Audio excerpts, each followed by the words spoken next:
Sur certains articles, Magali Berda a perdu 40 millions.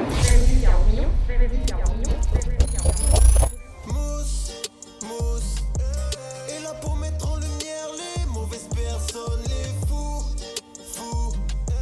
Faites entrer les gros tarés, de savoir elle vous éclabousse.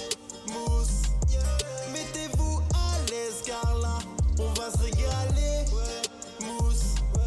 Abonnez-vous et likez si vous avez kiffé.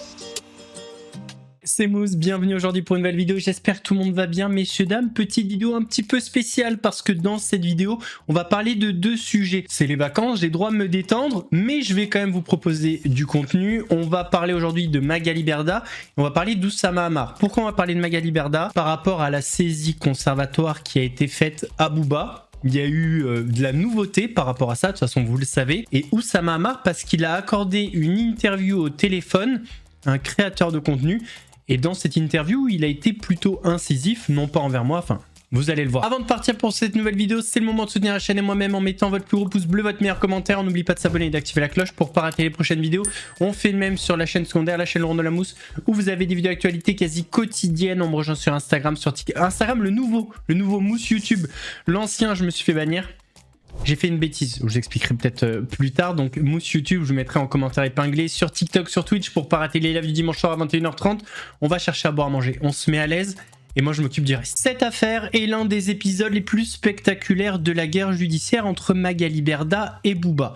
En revanche, il est important de préciser une chose, il faut distinguer la saisie conservatoire de l'issue du dossier, qui avait été présentée comme une victoire majeure de Magali Berda. Par Magali Berda également, quand elle faisait ses lives sur TikTok notamment, elle parlait de cette petite victoire.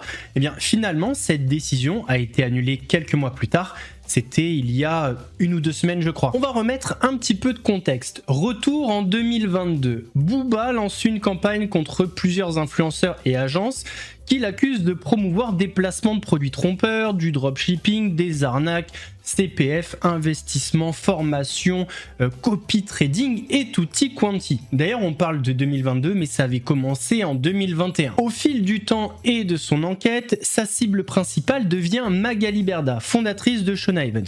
Sur X, Instagram et d'autres plateformes, Booba publie quotidiennement des messages, vidéos et captures d'écran visant Magali Berda et des influenceurs de son agence. Magali Berda affirme que cette campagne a eu de nombreuses conséquences. La rupture de nombreux contrats commerciaux, une chute importante de son activité et un harcèlement massif à son encontre avec des insultes, des menaces, des messages à caractère antisémite notamment. Alors pourquoi elle a demandé 40 millions d'euros? Alors certains médias ont arrondi à 42, en fait c'était je crois 40,6. D'ailleurs le montant des 42 m'a induit en erreur. Bon, je vais tout vous expliquer. Donc pourquoi cette somme? Les avocats de Magali Berda soutiennent que la campagne menée par Booba a causé un préjudice économique considérable à plusieurs sociétés. Shona Evans, Sublime Talent et MB Conseil, Magali Berda Conseil. Et les avocats estiment que les pertes cumulées, donc par rapport aux 3 sociétés, atteignent environ 40,6 millions d'euros et ça a été arrondi à 42. Alors c'est vrai que ce chiffre de 42 m'a induit en erreur parce qu'en fait en 2020, Shona Evans fait 42 millions d'euros de chiffre d'affaires et je pensais que c'était par rapport à ça, mais en fait c'est par rapport à 3 sociétés. La fameuse saisie conservatoire. Donc on est en février 2026 et Magali Berda obtient du tribunal sur requête, c'est-à-dire sans débat contradictoire préalable, une ordonnance de saisie conservatoire. Concrètement, ce n'est pas une condamnation de Booba, mais la justice autorise le gel provisoire d'une partie de ses droits d'auteur et revenus afin de garantir un éventuel paiement futur si Magali Berda gagnait son procès sur le fond. Le montant retenu est d'environ 40,6 millions d'euros. Pour obtenir une saisie conservatoire, il faut convaincre le juge qu'il existe notamment une créance crédible à première vue. Et apparemment, c'est ce qui a été fait par les avocats de Magali Berda. Ils ont dû apporter des bilans, des documents pour justifier que cette créance est crédible. Et deuxièmement, un risque que le recouvrement soit compromis si aucune mesure n'est prise. Et là, c'est plutôt simple à prouver puisque Booba vit en Floride. Il est important de préciser qu'à ce stade, le juge ne tranche pas sur le fond. Lui, il décide si c'est justifié de protéger provisoirement une créance potentielle.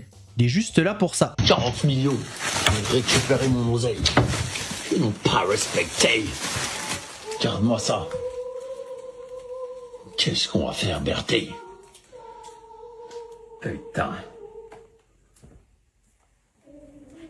Putain. On se vengera, mon gars.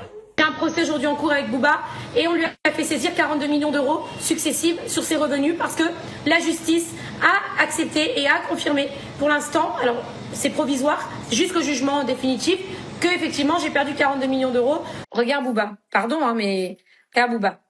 C'est-à-dire qu'on a obtenu une saisie conservatoire de 42 millions d'euros, il est mis en examen, il est poursuivi par le parquet, il a été mis en contrôle judiciaire. Je remonte, je suis heureuse, machin, etc. sur Whatnot, il peut pas s'empêcher de faire une vidéo tout à l'heure. T'es mis en examen, t'es placé sous contrôle judiciaire, tu vas être jugé. Tu sais que tu viens de te faire saisir 42, enfin, tu es en cours de saisie de 42 millions d'euros, et tu continues à faire des vidéos comme, tu vois, où tu te moques de moi. C'est vraiment que ça va pas là-dedans, c'est une obsession, c'est de l'obsession. C'est de l'obsession, les gars. Après le rendu de cette décision, Booba et ses avocats ont vivement et immédiatement contester cela. Ses avocats soutiennent notamment que les pertes de Shawna Evans ne sont pas dues uniquement à ses publications. Le secteur connaissait déjà de fortes difficultés.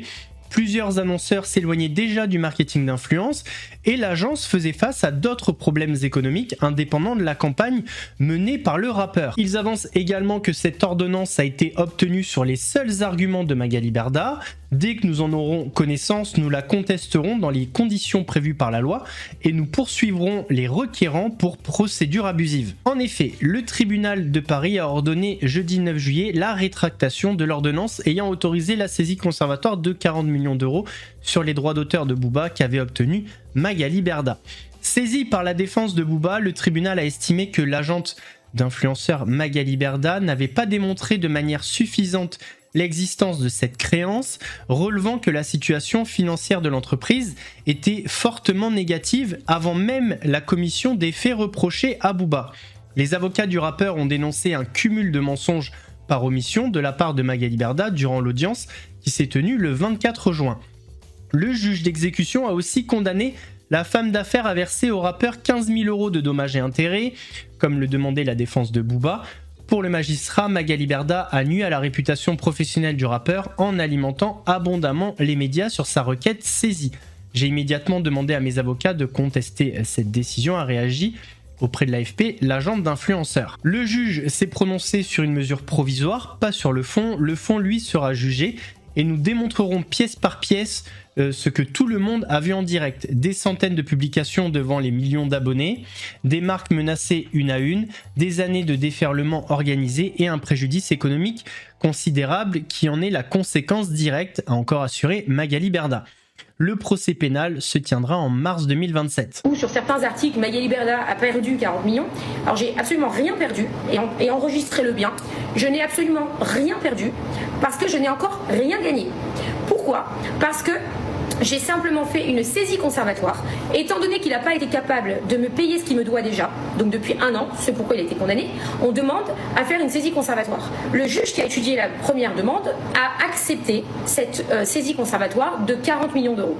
Il a fait appel de ça, c'est son droit. Le deuxième juge, la deuxième fois, le juge a dit qu'on n'avait pas assez, comme c'est une somme quand même conséquente, qu'on n'avait pas assez fourni de preuves que la société allait mal. Du coup, on va travailler beaucoup plus le dossier, on va apporter les éléments qu'on a, parce qu'on en a beaucoup, et j'ai demandé à mes avocats de faire appel de la décision. J'ai demandé à mes avocats de demander le maintien de la saisie. Le premier juge nous a donné raison, le deuxième juge dit qu'il n'y a pas assez d'éléments, on va lui amener les éléments, point barre. Voilà, il n'y a pas de souci. Dans cette vidéo, elle dit le juge a estimé qu'on n'avait pas assez apporté de preuves comme quoi la société allait mal. Pourtant, c'est pas ce qui est dit. Dans la décision qui a été rendue, le tribunal décide de retirer la saisie parce qu'en fait, le juge a relevé que la situation financière de l'entreprise était fortement négative avant les faits reprochés à Booba. Donc c'est quand même pas exactement la même chose. Bon, encore une fois, ça n'a pas été jugé sur le fond. Je vois qu'elle est très focus sur la saisie conservatoire. Je pense que ça lui fait mal en fait, en vrai, un petit peu de subir ce revers judiciaire. Et pourtant, le fond n'a pas été jugé. Je sais pas pourquoi elle se focus autant sur la saisie conservatoire. Parce que même si saisie il y a, si Booba est pas condamné sur le fond, ça change rien. Mais bon, pour terminer sur le sujet, cette décision ne tranche pas définitivement toutes les procédures entre Magali Berda et Booba. C'est important de le rappeler. Il y a plusieurs dossiers distincts entre les deux. Il y a la procédure de cyberharcèlement visant Booba, les dommages et intérêts demandés par Magali Berda et les différentes procédures civiles ou pénales entre les deux parties. Passons maintenant à un autre sujet. On va parler d'Oussama Hamar. Je sais pas si vous vous souvenez, on avait réagi ensemble à une vidéo d'Olivier Roland. Olivier Roland qui est une victime d'Oussama Hamar. Il avait confié son argent à The Family et son argent il ne l'a jamais revu et il n'a jamais revu forcément les gains qui l'attendaient. Donc il a fait une vidéo, il a tout expliqué avec les jugements, enfin sa vidéo était ultra carrée et à la fin de cette vidéo il fait une proposition à Oussama Hamar, il lui propose de débattre, voilà tout simplement. Il a refait une vidéo en disant Oussama avait accepté le débat, donc je pensais que la prochaine fois qu'on parlerait d'Olivier Roland et d'Oussama Hamar ça serait pendant leur débat, leur échange. Sauf que voilà, Oussama a accordé une interview par téléphone à un autre créateur de contenu, qui est un entrepreneur, c'est Florent Gabriel, et je vous propose qu'on regarde cette vidéo ensemble. Je parle.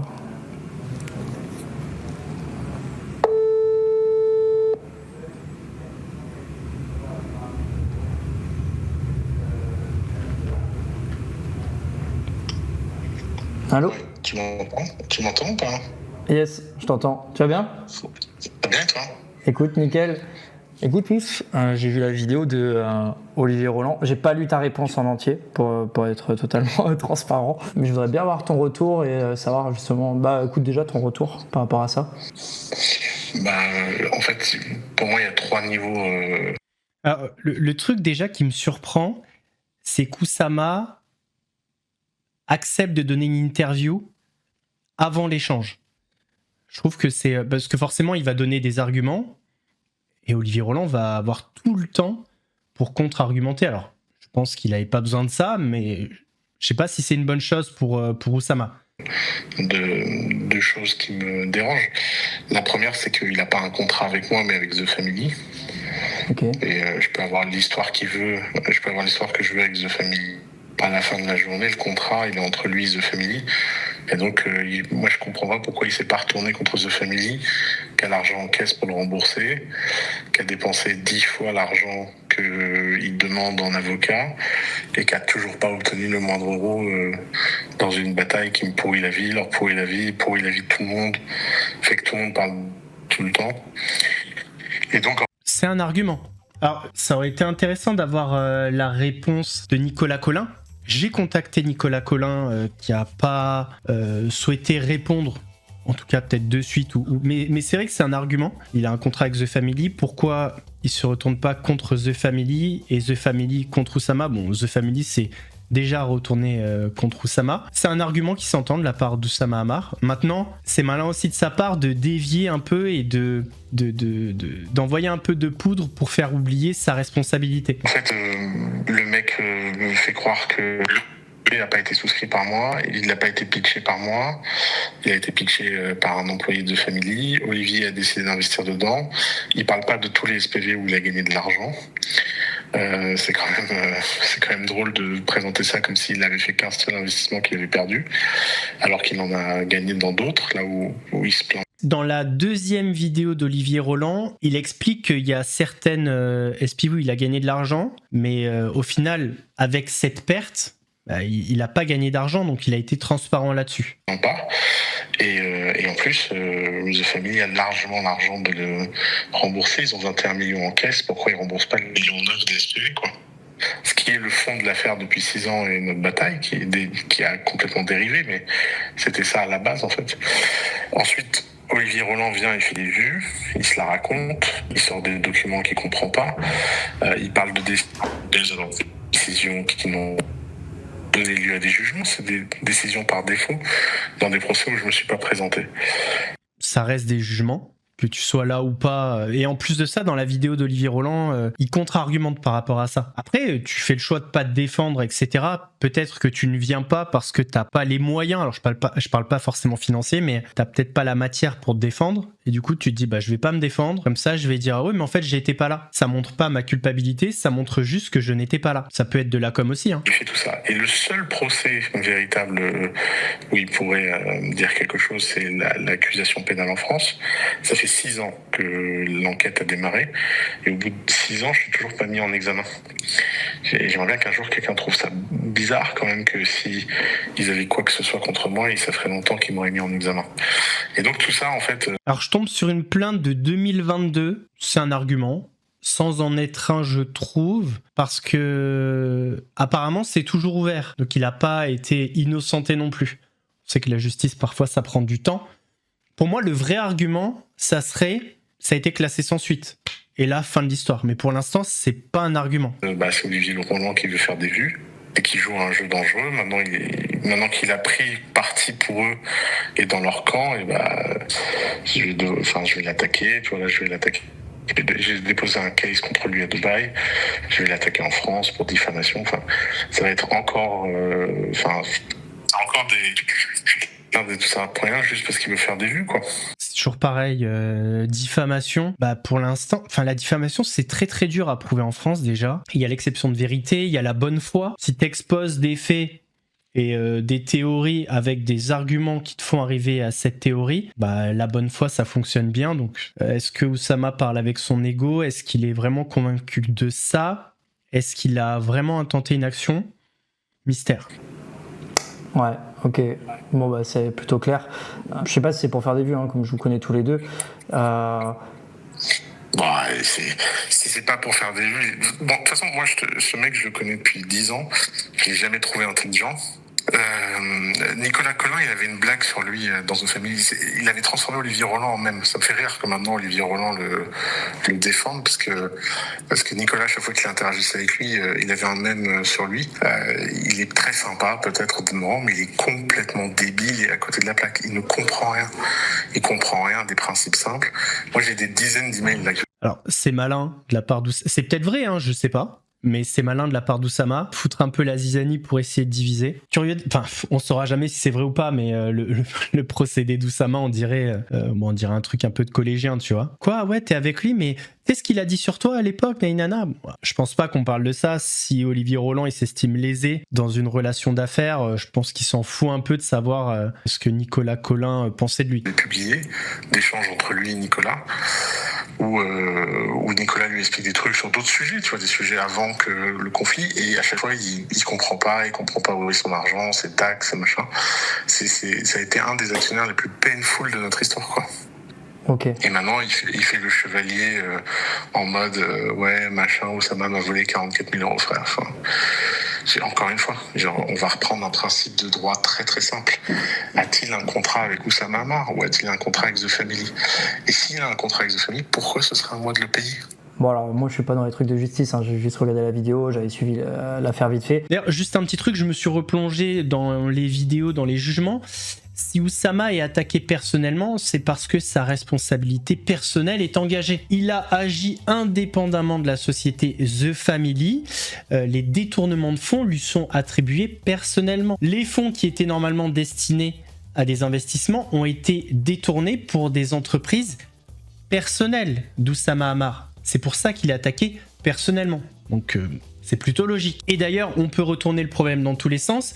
Les juridictions anglaises et des îles Caïmans ont jugé ça recevable de l'attaquer personnellement. Donc j'ai envie de dire, fin du débat. L'argent de SpaceX, en fait, il est allé où ? C'est toi qui devais le gérer ou pas du tout ? Alors, l'argent de SpaceX, le deal est très simple. Moi, on m'a confié l'argent de SpaceX pour investir, j'ai investi. 180 jours après, on nous a dit que les parts, on allait nous les rendre parce qu'il y a eu un droit de first refusal, ce qui arrive. Et au moment où on nous a rendu l'argent, c'était le moment où moi j'étais en dehors de The Family, et je leur ai dit, on va faire une compensation. Et donc, c'est là où l'affaire a démarré, c'est qu'en fait, eux, ils ont dit non. Comme on a dit aux gens que l'investissement avait été validé, il faut que tu payes la perte de chance. Et moi, j'ai refusé de payer cette paire de chansons. C'est comme ça que l'affaire a démarré. C'est hyper mondain. Hein. C'est deux associés jaloux qui sont pas contents que je sois parti faire une Beyoncé à l'époque. Ils sont jaloux à mourir. Ils ont trouvé une raison. Et puis après, ils ont dit ouais, mais si tu dis ça, on va dire en public que J'aurais aimé avoir la réponse de Nicolas Collin quand même par rapport à ça. t'as volé l'argent. J'aurais dit chiche. Et bon, j'avoue que j'ai jamais cru qu'ils le feraient. Ils l'ont fait. Et depuis, on se bat avec des cons. Et maintenant, de toute façon, la vérité, elle est simple. Hein. Ça fait 6 ans qu'ils m'attaquent, ça fait 6 ans qu'ils machin.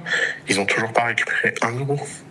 Et ils récupéreront jamais rien, parce que maintenant, je suis aussi con qu'eux, j'en ai fait une affaire de principe, et je paierai pas, en fait. Je paierai pas quelque chose. Ouais, mais je paierai pas, ils vont rien récupérer. Ok, ça va pas de souci. C'est la petite guéguerre. Mais la juridiction anglaise et des îles Caïmans, on peut quand même pas chier dessus comme ça. Il y a un jugement, il y a eu une enquête, il y a eu plein de choses. Ils ont révélé la destination de l'argent. Enfin, si je comprends pourquoi il répond pas vraiment sur ça, mais je pense que c'est sur ça qu'il faut rester focus. Quelque chose que je ne dois pas. Donc, en fait, le mec...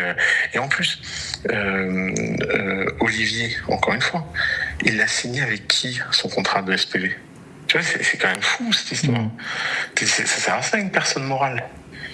Je veux dire, pourquoi The Family qui a l'argent en caisse ne le paye pas ? Mais on en revient au truc, c'est la responsabilité personnelle. Et c'est d'ailleurs pareil dans nos jobs à nous. Hein.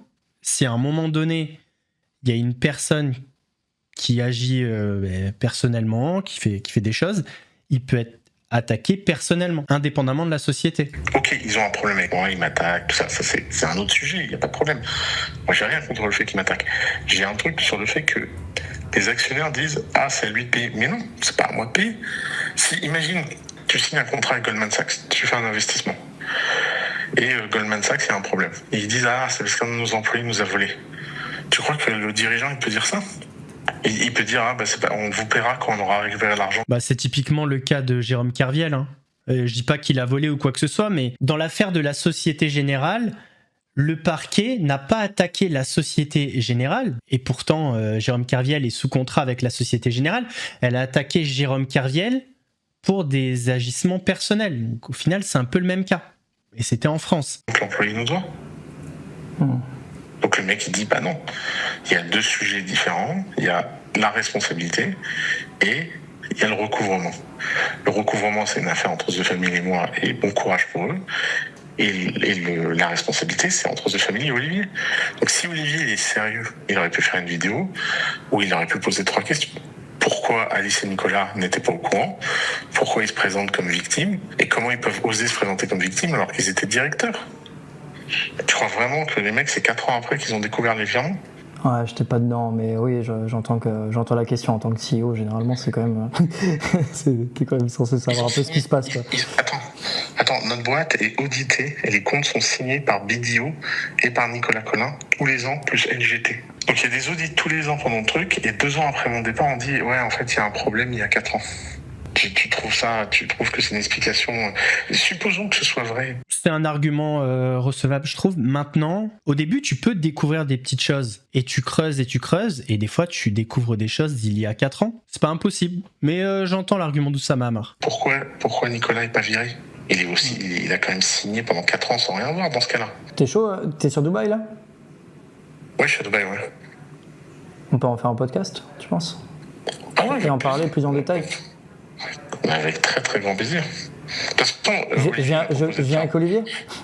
C'est avec grand plaisir. Fais-le venir à Dubaï. Je veux dire, je lui ai proposé. Il m'a dit qu'il voulait pas venir à Dubaï. Il est où là ? Il est en Thaïlande ? Il est en Thaïlande, ouais. Et il m'a dit, parce que moi, il m'a proposé de faire un podcast. Je lui ai dit, oui, pas de problème, je viens. Je lui ai dit.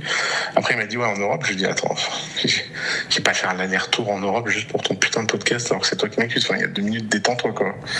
Donc, je suis à Dubaï. Il a raison. Sur ça. À Dubaï, ou sinon on se voit en Asie cet été. Il m'a dit qu'il n'est pas en Asie avant fin octobre. Je crois que le podcast, la rencontre, le débat va se faire sur la chaîne Le Crayon, il me semble. Le mec, donc s'il veut venir, moi je suis là jusqu'au 21 juin. Le 21 juin, je pars à Dakar. S'il veut faire un podcast avant le 21 juin, il est welcome. Écoute, merci Ous, je te remercie. Bisous. Ciao. Bon, Vous avez prévu un voyage, les gars, ou pas? Je vais appeler Olivier. Mais il est en Thaïlande, il dort. Ah, il a appelé Olivier aussi? Bon, bah, j'ai pas réussi à avoir Olivier. Je vais essayer de l'appeler demain. Je pense qu'avec le décalage horaire, là, en Thaïlande, c'est mort. Salut Florent, j'espère que tu vas bien. Ah. Écoute, j'ai l'impression d'avoir dit ce que j'avais à dire sur le sujet. Ouais, c'est vrai qu'Olivier, il a quand même pas mal parlé de ça.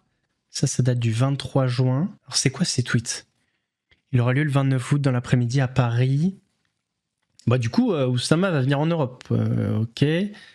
Droit explicite d'afficher les documents à l'écran, échange préalable, modérateur neutre, temps de parole égal, périmètre défini à l'avance, remise des rushs bruts de parties, embargo, media hot. Donc c'est le crayon, m'a indiqué que le crayon n'est pas forcément neutre, que certains membres font des soirées avec Oussama. De mon côté, je suis passé récemment chez eux pour un débat, je les ai trouvés professionnels et neutres.